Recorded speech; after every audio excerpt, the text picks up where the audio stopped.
अस्सलाम वालेकुम, welcome to my channel. कैसे हैं आप सब? उम्मीद है आप सब ठीक होंगे और अल्लाह ताला की नेमतों, रहमतों और बरकतों को दोनों हाथों से समेट रहे होंगे। माशाल्लाह से रमज़ानुल मुबारक में बहुत ही कम दिन रह चुके हैं और मैं आज आप लोगों के लिए रमज़ान से रिलेटेड ही एक और रेसिपी लेकर आ गई हूँ, जो यकीनन आपको बहुत पसंद आएगी। आज हम बनाएंगे ब्रेड से क्रीमी सैंडविच, जो बाहर से बहुत क्रंची होंगे और अंदर से बहुत ज़्यादा क्रीमी होंगे। ये बहुत ही लो बजट रेसिपी है और बहुत ही आसानी से इसको आप रेडी कर सकते हैं, कुछ भी इसमें मुश्किल नहीं। तो चलिए आइए बिना टाइम को वेस्ट किए इस रेसिपी को बनाना स्टार्ट करते हैं। तो मज़ेदार से सैंडविच रेडी करने के लिए हमें चाहिए कुछ वेजीज और थोड़ा सा चिकन। अगर आपके पास वेजिटेबल है तो आप वो ऐड कर लें, अगर आपके पास चिकन नहीं है तो आप चिकन को स्किप कर दें। अगर आप खाली चिकन से इसको बनाना चाहते हैं तो चिकन से भी बना सकते हैं, अगर आप खाली वेजीज से बनाना चाहें तो फिर भी ये बहुत ही अच्छे बनेंगे। तो जो भी चीज़ें आपके पास अवेलेबल हैं आप उसके साथ इसको रेडी कर सकते हैं। ब्रेड के हम सारे जो साइडों के स्लाइसेस हैं उनको कट कर लेंगे, इसके सारे किनारे हम उतार देंगे और इनको हम बिल्कुल भी ज़ाया नहीं करेंगे, ये इसी रेसिपी में यूज़ होंगे। सारे किनारे मैंने उतार दिए हैं, इनको मैं साइड पे कर दूंगी और इनके क्रम्स रेडी कर लूंगी। अब हम मिक्सचर रेडी कर लेंगे जो हमें सैंडविच में डालने के लिए चाहिए। इसके लिए हम क्या करेंगे, सबसे पहले हम 2 से 3 टेबल स्पून ऑयल डालेंगे और उसमें हम अपना चिकन शामिल कर देंगे। 1 टेबल स्पून के करीब हम इसमें चिली सॉस ऐड करेंगे। 2 से 3 टेबल स्पून के करीब मैं इसमें सिरका शामिल करूंगी।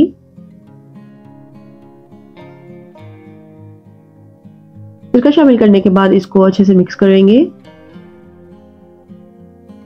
मिक्स करने के बाद इसके अंदर सारी वेजिटेबल्स ऐड कर देंगे। वेजिटेबल में मेरे पास कैप्सिकम है, कैरेट है और कैबिज है। जो भी वेजिटेबल आपके पास हो आप वो इसमें ऐड कर दें। आप चाहे तो इसको खाली चिकन से भी बना सकते हैं, वो भी बहुत अच्छे बनेंगे। साथ ही हम इसमें स्पाइसेस ऐड करेंगे। स्पाइसेस में मैं 1/4 टीस्पून नमक शामिल कर रही हूँ, 1/4 टीस्पून काली मिर्च शामिल करूंगी और 1/4 टीस्पून इसमें कुटी सुरख मिर्च शामिल करूंगी। स्पाइसेस की क्वांटिटी आप अपनी वेजिटेबल की क्वांटिटी के हिसाब से कम या ज्यादा कर सकते हैं। अच्छे से इसको मिक्स करेंगे और बहुत ज्यादा देर तक इसको कुक नहीं करेंगे, वरना हमारी सारी वेजिटेबल का क्रंच खत्म हो जाएगा।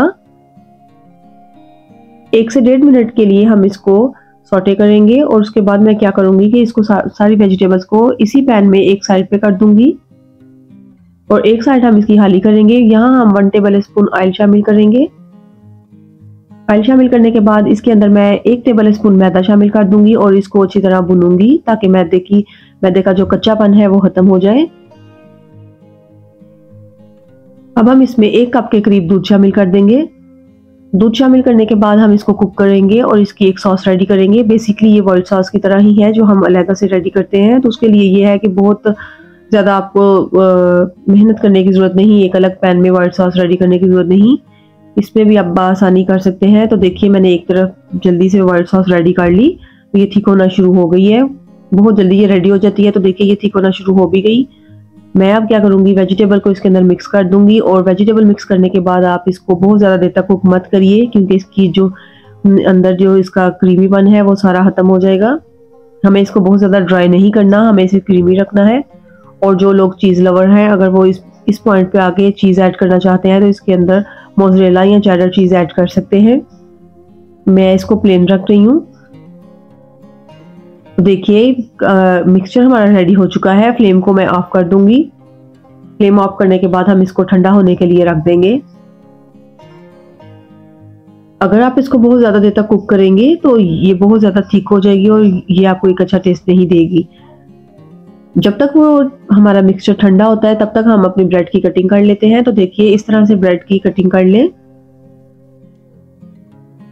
सेंटर से हम इसको हाफ कर लेंगे।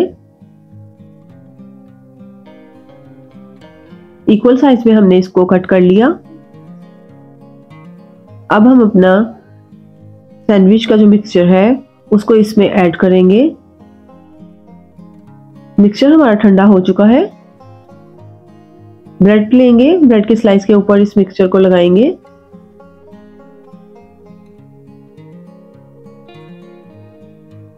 ना ही आपको बहुत ज़्यादा थिन लेयर रखनी है और ना ही आपको बहुत ज़्यादा थिक लेयर रखनी है। नॉर्मली ही हम इसके ऊपर कोटिंग करेंगे।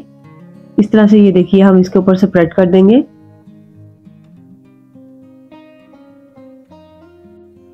मिक्सचर ऐड करने के बाद इसके ऊपर ब्रेड का दूसरा स्लाइस रख देंगे। इसी तरह से हम सारे अपने सैंडविचेस रेडी कर लेंगे।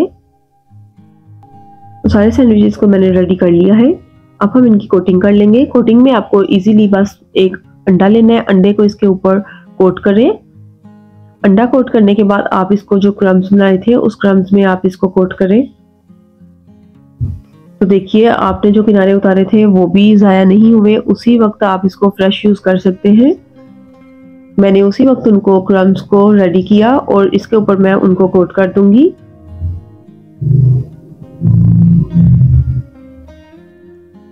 अच्छी तरह से हम इसकी कोटिंग करेंगे।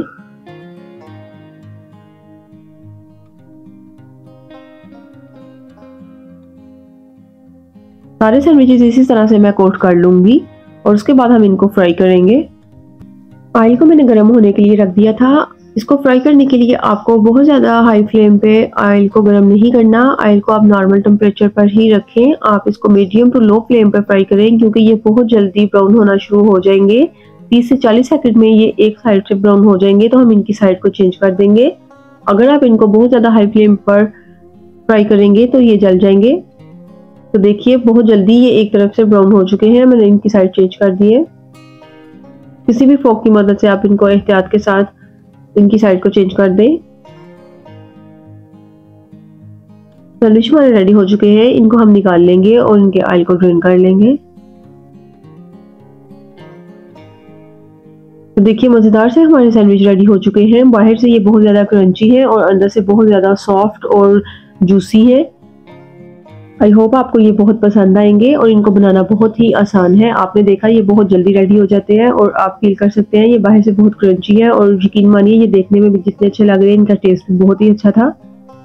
तो आप इसको रमज़ान में ज़रूर ट्राई करिए और मुझे फीडबैक ज़रूर दीजिएगा। अल्लाह ताला आपके खानों में बरकतें अता करे, आपके रिज़्क़ को फराग करे और आपके दस्तरखान के रौनकों को हमेशा आबाद रखे। मैं उम्मीद करती हूँ आपको मेरी आज की रेसिपी बहुत पसंद आई होगी। अगर आपको मेरी रेसिपी अच्छी लगी हो तो प्लीज़ मेरी वीडियो को लाइक करें और अगर आप मुझे सपोर्ट करना चाहते हैं तो मेरे चैनल को सब्सक्राइब करें। अपने साथ साथ दूसरों का भी ख्याल किया करें। रिज़्क़ एक ऐसी नेमत है जिसको आप जितना बांटेंगे अल्लाह ताला उतने ही दरवाजे आपके लिए रिज़्क़ के फराग करते जाएंगे। मिलूंगी मैं इंशाल्लाह आपसे किसी और अच्छी सी रेसिपी के साथ। तब तक के लिए मुझे दुआओं में ज़रूर याद रखिएगा। अल्लाह हाफिज़।